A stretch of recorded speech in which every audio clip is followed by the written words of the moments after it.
Have you ever been to rock bottom so low that you had to pull yourself out of a ditch, maybe even quite literally? You crashed the car again? Well, my guest today has been. I'm joined by author, entrepreneur, motivational speaker, and self-made millionaire Ronald Worley today to talk about his new book, Ditches to Riches: How to Survive Your Fucked Up Life and Create a Kick-Ass Business. I love the title, by the way, Ron. That's awesome. Thank you, man. And now I know I can cuss, so we're good. I try and keep it down to a minimum, but you know what? I'm not going to edit somebody out entirely. I'll bleep things for the YouTube copy just because they'll get mad about it, but otherwise, nah. So today we're going to talk about the 5 types of friends you need to have a rich life and a profitable business. But before we get into that, my name is Brent. I am the Fallible Man. This is the Fallible Man Podcast. And Ron, thank you for joining us today, and thank you for joining us on the podcast. I totally loved your book, by the way. I just got to put that out right at the beginning. I'm very blessed doing podcasts to get to read several different books that have been forwarded to me by people I'm getting to have on the show. But I truly, truly enjoyed reading your book. It spoke to me. Oh, thank you very much. That's a lot to be said there by you. I appreciate that. I always like to hear from people, and to me, I can't even believe people read the damn thing, but apparently it's helping people, so that's good. I enjoyed the book thoroughly. When you guys reached out, I've read several, like I said, for other interviews I've done, and your book really spoke to me. You were really critical about your own writing skills, but honestly, you could just hear the honesty behind the book. It made it seem much more real and touching to me at a personal level than something that's 100% polished. Yeah, man. And that was the whole plan, man. I just wanted to be honest. And that's what I try and do in life and business and everything. It's just be as real and honest as I can. Which is, it's like practicing all the time, because everybody in the world wants to put on some sort of face or coat. You don't want to be exposed to the world in a way that I was exposed in the book. But at the same time, you can't really be trustworthy without being vulnerable. And I feel like if I can just be vulnerable to everybody, they get the real me. And if you like me, great. If you don't, well, move on down the road, right? Right. I think business, and I think it works in life, and it really seems to help people out if we just stop with the BS and be real, Be better tomorrow because of what you do today. All right, guys, welcome back. I'm here with Ron Worley, author, businessman, entrepreneur. Ron is a self-made man. And guys, as you know, we talk about on this channel, becoming the very best version of yourself. And that's not always an eloquent, if I can talk right, or a beautiful journey, but it's a journey we all got to take. And Ron is just like us. He's made this journey throughout his life to get to where he is today.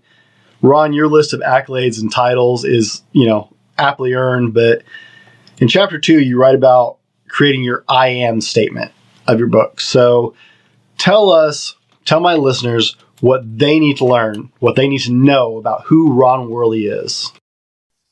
Yeah. So, that I do a pretty good job of just being out there for people. But, I'm an honest, trustworthy, vulnerable man. I'm the most imperfect person you've ever met. And it shows up in all aspects of my life. And I just don't care. That's just part of me. I've kind of learned to own that part of me. I used to hide that part of me. And recently, since I've become an older man, I've decided to stop worrying about those kind of things and just let the real me be out there. Which if you read the book, you'll see, like, man, I had some serious issues with, self-esteem and things like that, for me to be able to be just Ron Worley at this age in my life, it's huge. It's a big deal. I worked hard at it. Okay. So we'll start with easy questions, right? Okay. What's your favorite ice cream? Oh my gosh, that isn't easy. My wife gets us 3 pounds of butter pecan. It's not, I don't know if it's even 3 pounds. It's in the huge, it's 10-gallon buckets of ice cream that we get from Goober's Ice Cream here locally. And it's become my favorite. It didn't used to be, but it is now. Butter pecan. I love butter pecan. Is Goober's local to your Colorado, right? Yep. Local. It's in little town of Johnstown. Here. Okay. Well, I've been to Scrumptious over in Arvada. Oh yeah. My brother-in-law my brother lives in Arvada, so he took me to Scrumptious when I was down vacationing. So, nice. You guys got some good ice cream out there. Yeah. Okay. So who did you write this book for? Who was your target audience as you were writing? Yeah, so really it was 18 to 35-year-olds. I'm finding out that it's helping older than that, but tentatively it was 18 to 35, people who have been through adversity in their lives and they just haven't quite come out the other end of it gracefully or with a lot of self-esteem and things like that. And it's also aimed towards people who are trying to open up their new business or trying to get a new promotion at work or just trying to succeed after they've had this huge adversity in their lives. Okay.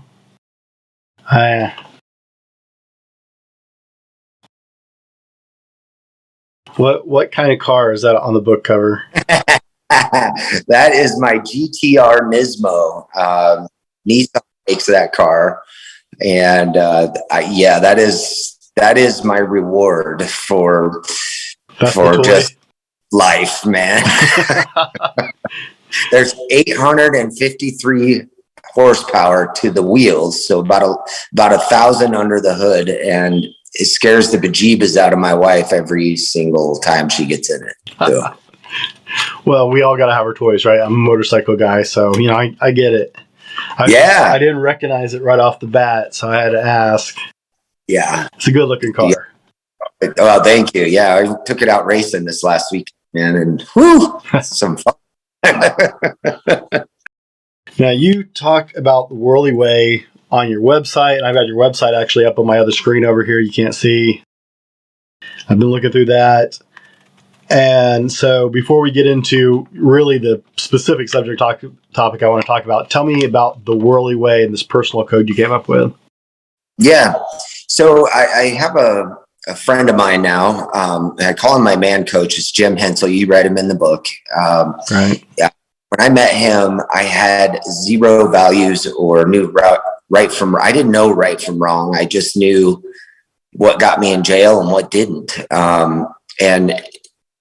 And being raised up by an alcoholic family, it was specific things I did wrong. I was told I was wrong or right.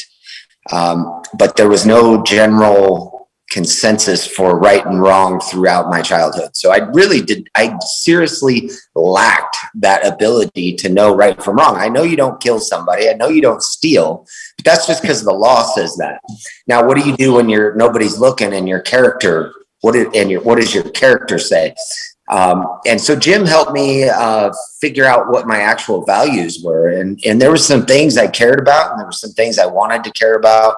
There's some things that I knew were important to my family and important to me. And so I jotted those all down. We came up with 10 of them. And those are the values as far as why I have them. It's a great mantra. Mm-hmm. A great guide for me to live my life. It also helped me raise my kids. It gave them some structure. It gave me structure to structure them, really. But yeah, the Worley Way. So if you envision my father, he was a lot of things, but he was also very proud of his name, the Worleys, and he quite literally would stand on the table in his whitey tighties and beat his chest and say, "We're the Worleys," and he'd scream this, and he made us really believe that our name was something, and it really wasn't. And and I sort of took from that, like I need to be proud of who I am. I need to be proud of my name. But here's why now. Now I know why. I have 10 values that tell you why. So that's why I made the Worley Way, and essentially that's what the book's about, is the Worley Way and how that's affected my life and how it's helped me run businesses. And that connects with me.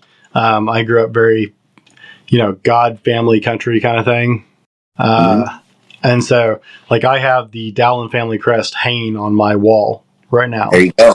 That my grandfather had made years ago, tracing back from our lineage. I was raised to be very proud of my name, so that makes sense to me a lot. Yeah, and that's who connects to my book a lot more. So it makes sense that you liked it.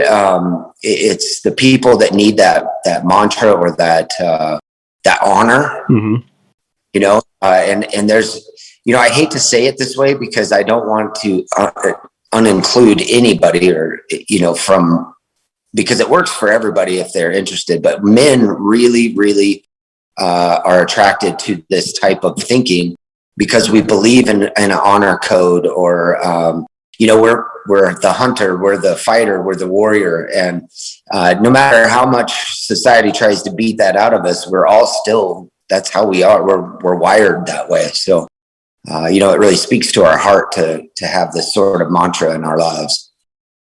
Well, let me stop and focus this for just a minute for our listeners. Guys, did you catch that?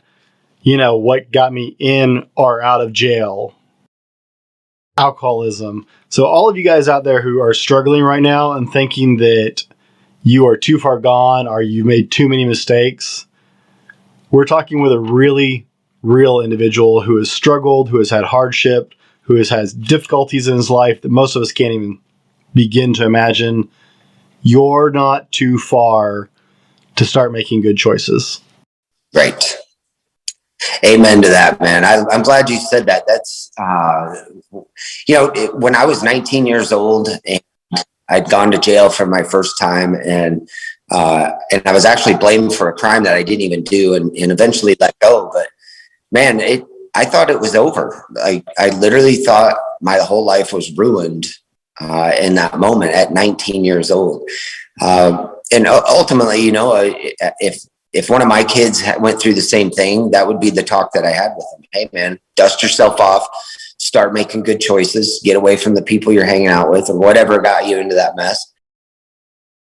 And away you go. People forget out there too, Now my criminal background I don't have any felonies, but I got a lot of other things, and that'll never go away. I'll always have to deal with that, but that's what keeps me honest. And that also is, when somebody asks me about my background, is a good way for me to sell a book now. So, people weigh things differently, right? So your story has a lot of weight to it because you went from that extreme to becoming a very successful, by anybody's standards, a very successful businessman who can take care of your family and has made it to a point where you can make the choices you want to.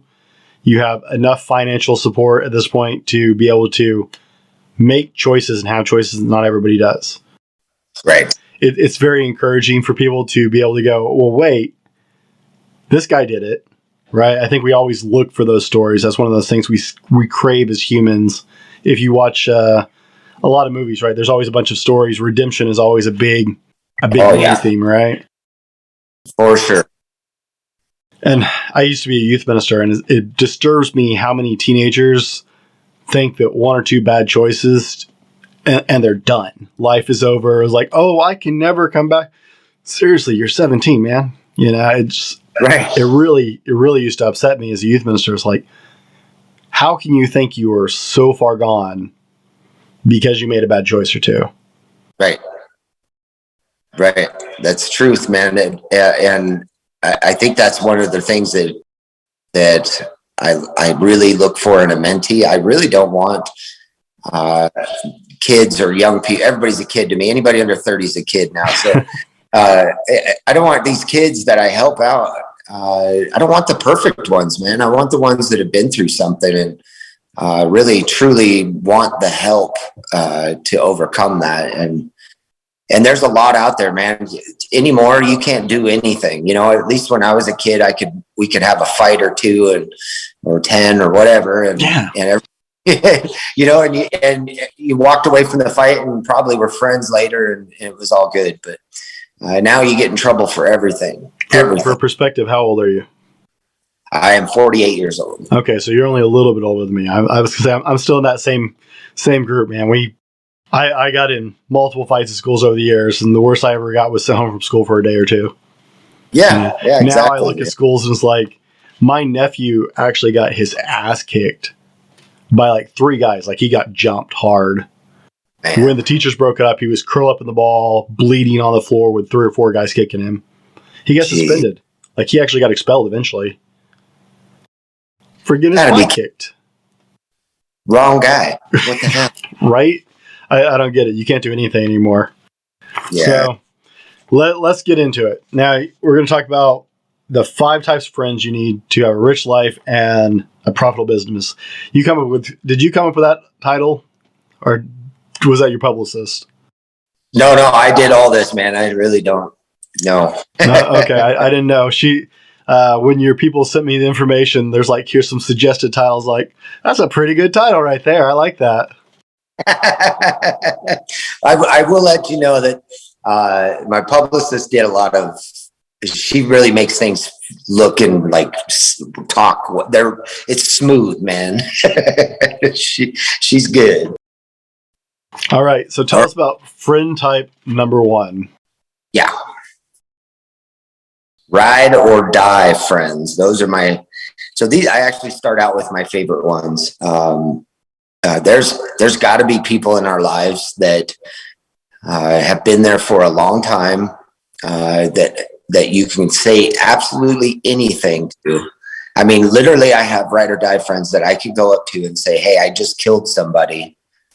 What am I going to do?" And they would give me their advice. And my ride or die friends share the same values as me. So they would tell me to go turn myself in a situation like that. But they also are very much like fanboys. I mean, they cheer me on. I cheer them on. But my ride or die friends also were there when I was homeless. They helped me get through addictions. I've helped them get through divorces and addictions and things like that too. But these guys are like crucial to my life. And I only have three of them, maybe 4.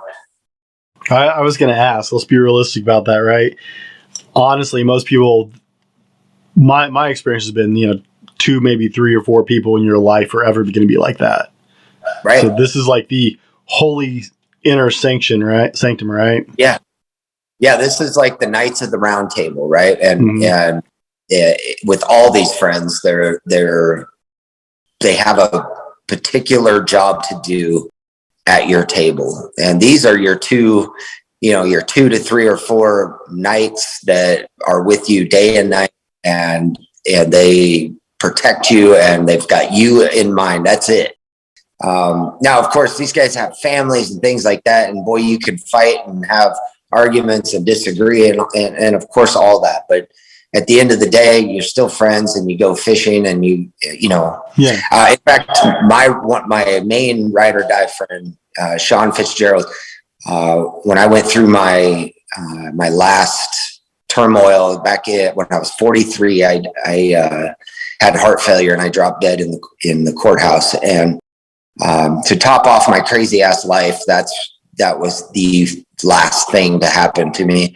And he moved here 300 miles away. He's always been far away from me, but he just moved here to be closer to me. At that time, we thought I wasn't going to live very long. So he just wanted to spend time before I passed. But, he's still here. I'm still here, and we're still going fishing all the time. And I still go to him with every single, I probably download to him at least once a week, So they're highly important to your professional life, and they're really important to your personal life. And honestly, our businesses are an extension of us. So if we're not healthy, if our lives aren't manageable, our businesses aren't going to be either. Our careers aren't going to be any sort of promotions you want to get down the line. It's not going to happen if you're not centered and good, in your heart. And so that's why these people are important to us. All right. And guys, hey, if you're getting something out of this interview, be sure and hit the like button. And we're going to roll to our sponsor, and we'll be right back. More with Ron. Today's episode brought to you by thefallibleman.com. That's right, it's us. Head over to www.thefallibleman.com and check out our blog, updated twice a week with new content and links to all of our social media offerings. Tag or search us at The Fallible Man or at Fallible Man on Facebook, Instagram, Twitter, and other social medias for daily content. While you're there, check out our attitude swag, shirts, cups, stickers, and more. Again, that's www.thefallibleman.com. All right, guys, welcome back. We're here with author Ron Worley discussing his book, and specifically the 5 types of friends you need for a rich life and a profitable business. Before the break, Ron talked to us about our ride and die friend that everybody needs. Now, Ron, let's talk about friend number 2 you say we need. Yeah, so we call them business friends. So for me, a business friend, I've always needed, for me, they're mentors. I've always needed someone. I'm a street smart person. And so I always am looking for that business friend that is going to feel the other side of that. You got street smart, you got book smart. I'm not necessarily a book smart guy, so I'm always looking for that book smart guy. Business friends, I use that term friend because that's my value, and I have to work at being a friend. It's part of my life and something I have to do. But business friends are people that you have business in common with. Maybe they own one and you own one. Not necessarily the same type. Just they know what you've been through business wise. They have some ideas to help you out. The reason I say they're more like mentors is because, these aren't guys that you're going to tell your deepest, darkest secrets to. These are guys that you're going to say, man, I had this problem. What did you do in this situation? And they're really fun to hang out with because you got a lot of things in common. These guys are the ones you go to meeting, coffee with, you go to dinner with, you go to certain parties with, maybe you hang out at the same functions, probably you go to the same volunteering and, all that stuff. So you're running into them all over town probably, or across the country, whatever you're doing. But when you see them, you're glad to see them, you're happy, you have fun, you're connected. You're just probably not going fishing with them all the time unless it's, I don't know. I guess I do go fishing with my business friends too, but I'm not sitting down and telling these guys that I'm having a problem at home with my wife or kids or something like that. I try and keep it pretty professional. So these are the guys you bat ideas back and forth with about your business. Like, hey, I was looking at this option to invest in some marketing. What do you have you guys experienced anything with that type of marketing? What's your results kind of thing? Yeah, for sure. And the relationship is just, it reminds me of a football team, the relationship there. It's kind of like a family because you guys got the same common interests, but your goal is to go out and kick ass. That's what you want to do together, and a lot of my business friends have become business partners, and because we have so much in common, it's like we have to start something together, and we do. And you push each other and you just kick ass together, man. It's fun. You go out and win the game. All right. Let's keep going. Let's get into friend number 3. So spiritual friends, this is probably my favorite one. My spiritual friend is Jim Hensel. And when I say spiritual, I don't mean, religious. I mean spiritual, inside yourself. Mm-hmm. This helps your psyche, your This is the person that so when I go to my spiritual friend, he'll use my values to help me find my place and get centered back in my world. And I'll do the same thing to him. Now I can tell him almost everything, but when I'm talking to him, we're looking for solutions rather than just being a sounding board. And we can push each other, and I can be honest with him. In fact, this is like the parent that you never, you don't want to tell them certain things because you know what the parent's already going to say. So there's some things that I probably don't take to him because I already know what he's going to say. And so pointless. I just act like him and straighten it out myself. But I get this. So sometimes I'll go 4, 5, 6 months without even talking to him. But then the second we get on the phone, we pick right back up. We're so connected with our values and our spirit that it's like we never stop talking. In fact, I'm getting ready to go into business with Jim on some of his coaching and stuff. I'm gonna partner up with him and help out businesses with what he's doing, and he's gonna help me on my coaching side sort of have a product there. So it's something that I've been helping him build for 10 years now, because I'm his biggest guinea pig, and I've been happy to do so. So but these guys, a lot of people can use spiritual friends can be your most people think of like your pastor, and absolutely they can be that person. I just it doesn't have to be that person, right? I've gone to pastors before, and I specifically go there to get the word of God and figure out what they think of it. And it's okay to have multiple guys. I have one spiritual friend, but I also have a friend that helped me write this book, and he was a pastor, and his take on things it's cool. Like, I get it. It's all about God and all that, but that's just not my path for how I want to solve my problems, or my internal peace I'm not at peace internally based off of what he says. I'm more at peace based off of my values. Okay. So this person, it sounds like these are the people who in your life that when you're making choices, you can almost hear them like a conscience in your head. Yeah. Right. Because they're just like a parent, man. Like, you just hear them in there. Yeah. You connect, you're so connected, and you just know the person well enough that when you do something, you're like, you can just hear that little voice. And it's not your conscience. It's that friend going, really? Yeah. Well, let's think this one through. Yeah. And get out of my head. This person can kind of cross over into your ride or die friend too. Mm-hmm. I keep mine separate, and I am very specific to not, the difference is probably time and doing things together, sharing moments together. I can go back with my ride or die friends 30 years. Mm-hmm. With my spiritual friend, Jim, we only go back about 10 or 15, but we've never really been out causing trouble. We've never been through adversity together. We've never, we haven't really done the hard time together.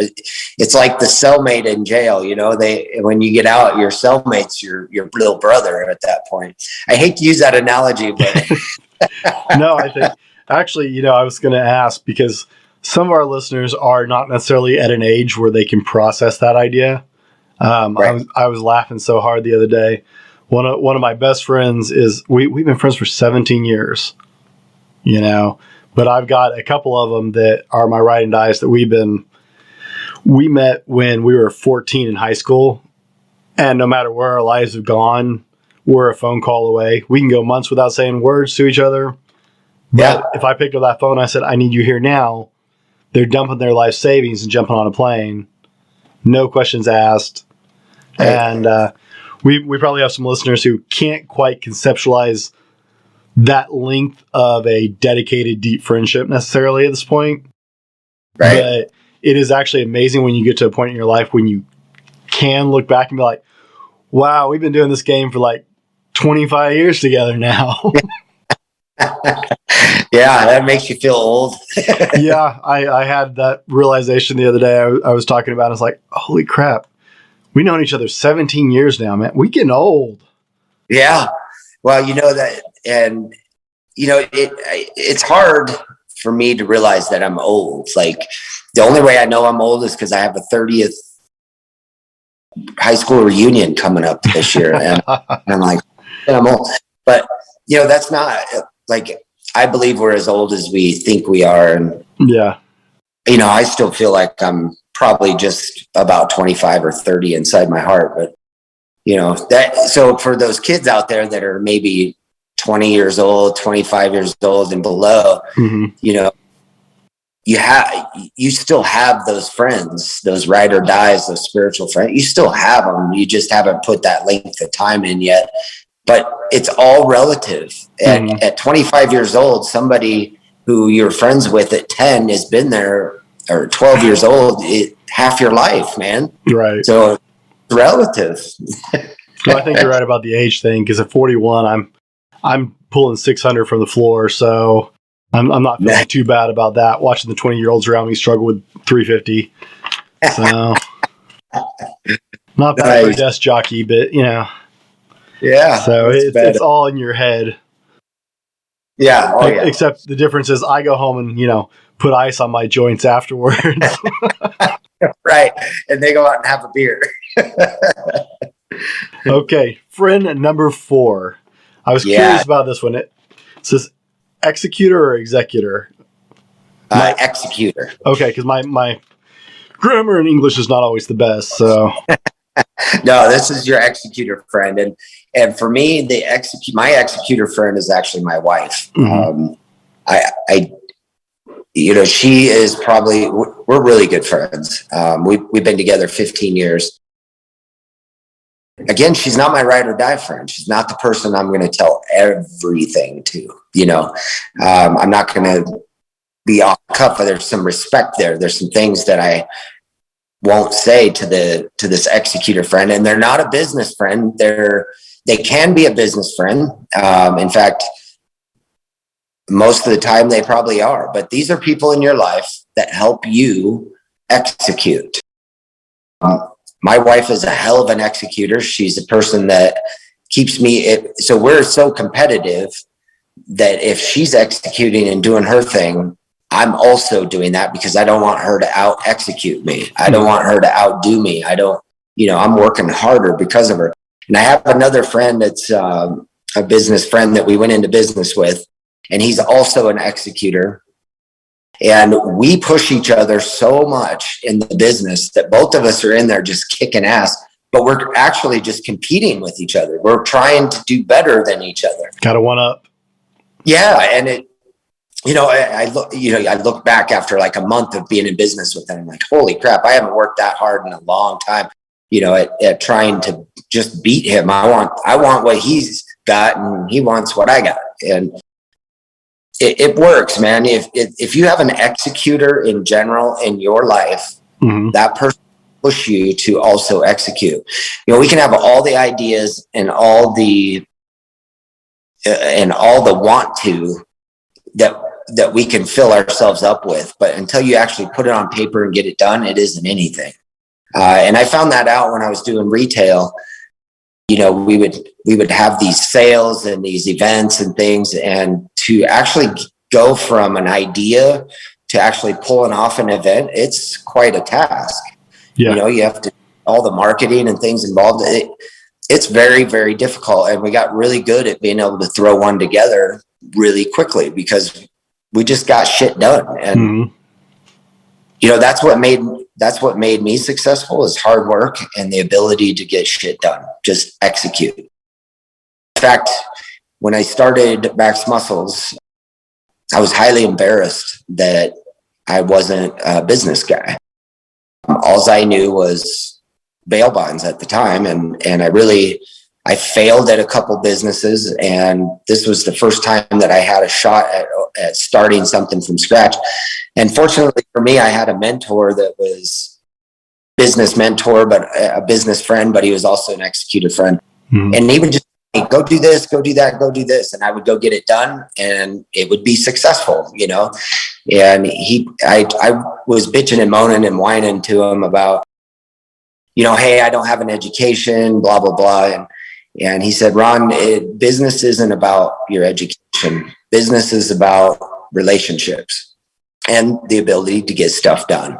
And he said, you know, you're just one of those guys. You go out and you get it done, period. And it's ugly sometimes, but you just get it done. And that's the people you want in your life. And if you are one of those people, you're highly valuable and you need to push and be a part of somebody else's business and be that executor, because you'll make a ton of money doing that. Are you going to get in trouble with your wife for saying she's not your ride or die? No, she knows that through and through. In fact, when I first told her, she was like, she thought, you know, it was a very tough conversation after I just opened my mouth. But she gets it, you know, like, she's higher up on the chart, if you ask me, because we do everything together. Mm-hmm. You know, and now that the kids are out of the house, we're alone together all the time.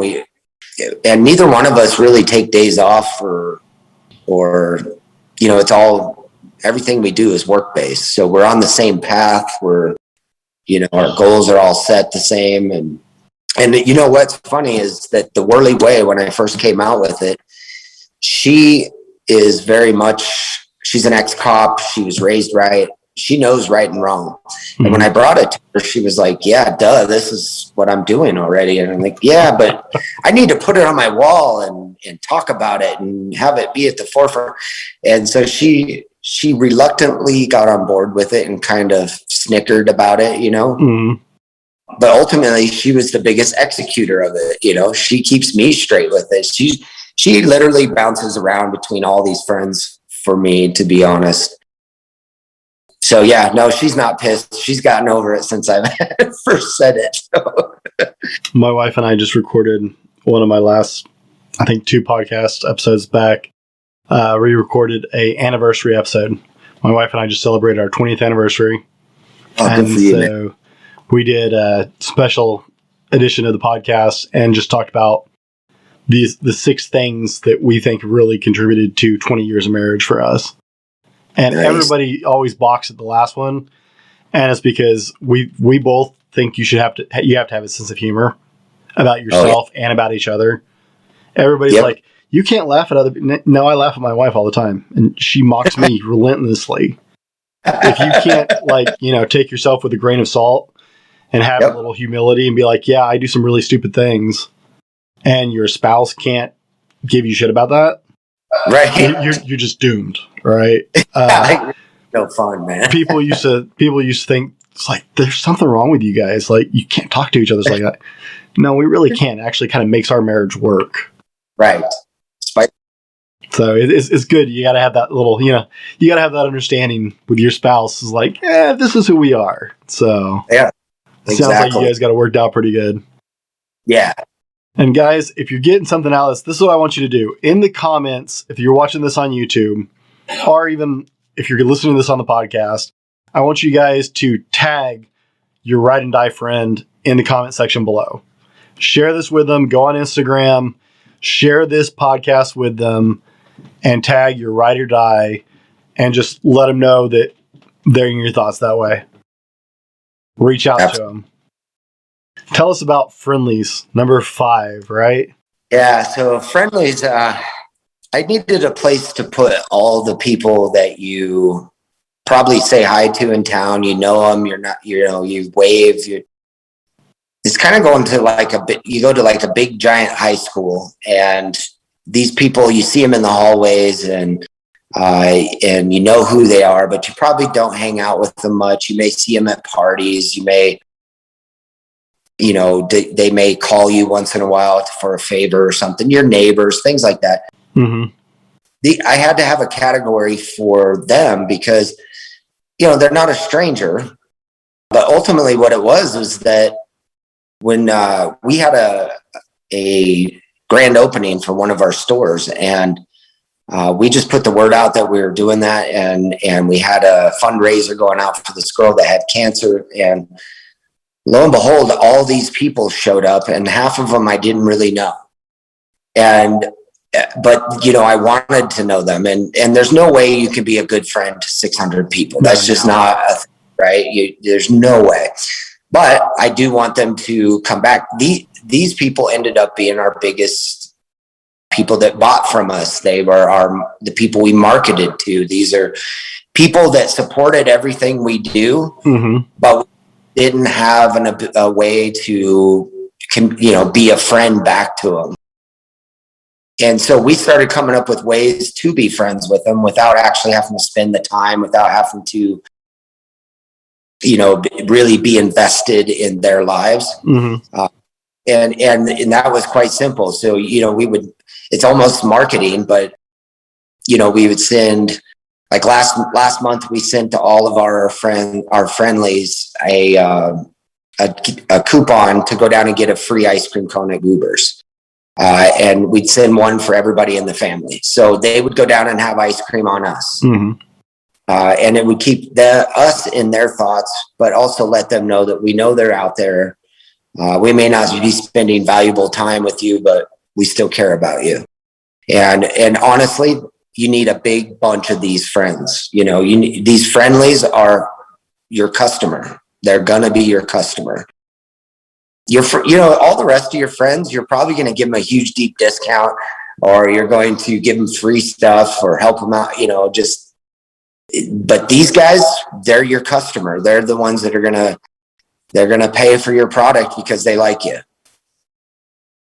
So that's why we do so much in the community too, is trying to make sure people know we're out there and we care about our community, but ultimately our community takes care of us. And so these friendlies, if we take care of them, they'll take care of us back. And it's a great marriage, I think a lot of people mistake friendship.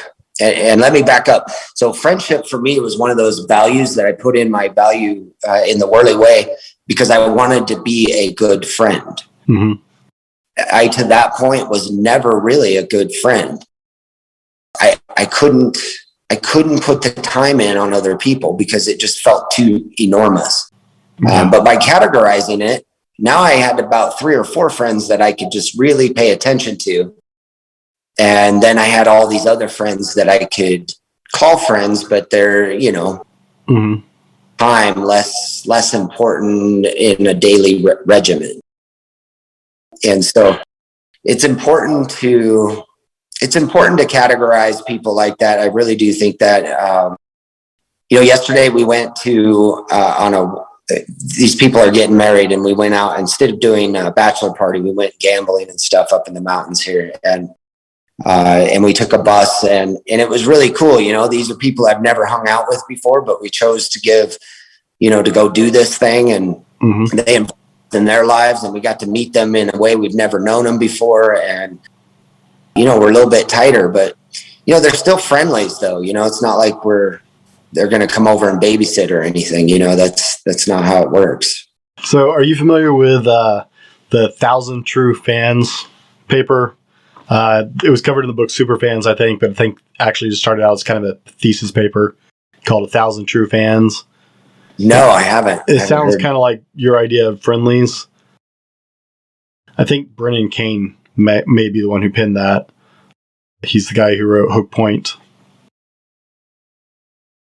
It's the idea that to be really successful, you need those 1,000 true followers who are going to buy anything you put out, who are going to listen to anything you make, who are going to watch whatever you do. Just, other people call them super fans. So is that the same idea as Friendlies? Same thing. I was trying to walk around it because, and I always do, I feel guilty calling them, because they like you so much, and they're supporting everything you do. You want to give them more than just calling them a fan, maybe, but that's truly what it is. These are the people you're marketing to, but they'll do anything you ask them to do, man. You're like, well, you're going to build a relationship with them. If they're those devoted fans, you're going to end up building a community with them anyways. Yeah, exactly. So, I mean, fans sounds like a cheap term for it, but it's not, because you are. These are the people who are going to be in like your social media circles and commenting on Facebook groups and stuff like that with you. Absolutely. So you're going to develop a relationship. And that's a good point, because really our friendlies could be huge because of social media. Mm-hmm. You know, and I think that's why we post. You know, it's important to put your, maybe not always your daily life. I kind of get annoyed. My wife's always taking pictures for something. But, you know, every time we do something with one of our businesses, we celebrate it on social media. Mm-hmm. Every time I close a house, every time I start a new one, when I open my book, when I, you know, all the different milestones within our businesses, we be sure and put that on there and just try to keep them engaged, you know. But you know what? These are also the people, as soon as we start a new business, we send out an email and a handwritten letter to them telling them that we just started this deal here and this is what we're doing. And, you know, always we get a big bunch of customers out of it right away. So they're important, and they are fans, man. And guess what? I'm a fan of many other people, you know, that I'm a part of someone else's fan base. So yeah, exactly. I mean, all of us are following somebody or another, right? So that's that healthy competition. You become fans of people you want to emulate and who inspire you. And so it's a good base. Nothing wrong with it. Nope.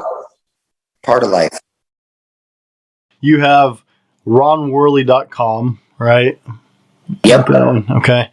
Sorry, I'm just looking at my other screen to make sure like I said, I have it up.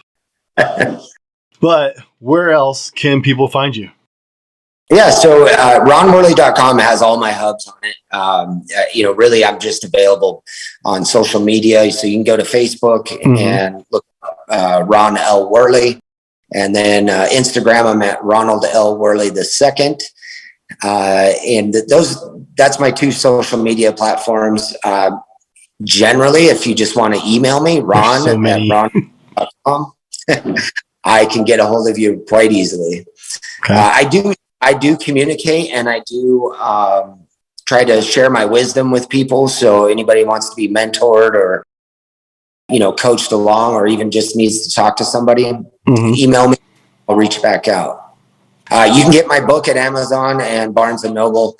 But again, if you go to ronworley.com, you can get them there too. So. Okay. What is next for Ron Worley? Yeah, man. So I've really been working on my value of freedom.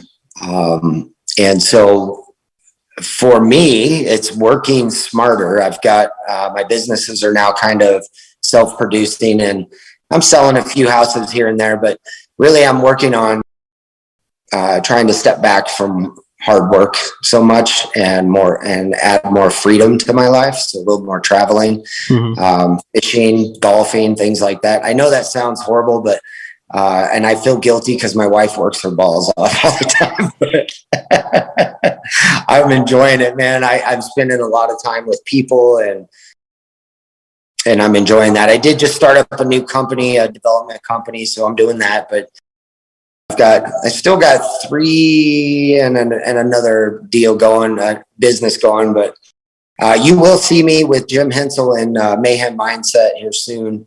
That's going to be a goal of mine to get done by the end of this year, so I can start traveling around and helping people when everybody's done with this pandemic stuff. And so, yeah, hopefully I'll be traveling around and I'll be able to speak a little bit. Well, Ron, I appreciate you taking the time to join us today on the podcast. I will definitely put out links for your book and tag you guys as we release stuff. Thank you for spending time with us. The book is amazing. Guys, go out and get you a copy of Ditches to Riches. This has been the Fallible Man Podcast, your home for everything man, husband, and father. Be sure to subscribe so you don't miss a show. Head over to www.thefallibleman.com for more content and get your own Fallible Man gear.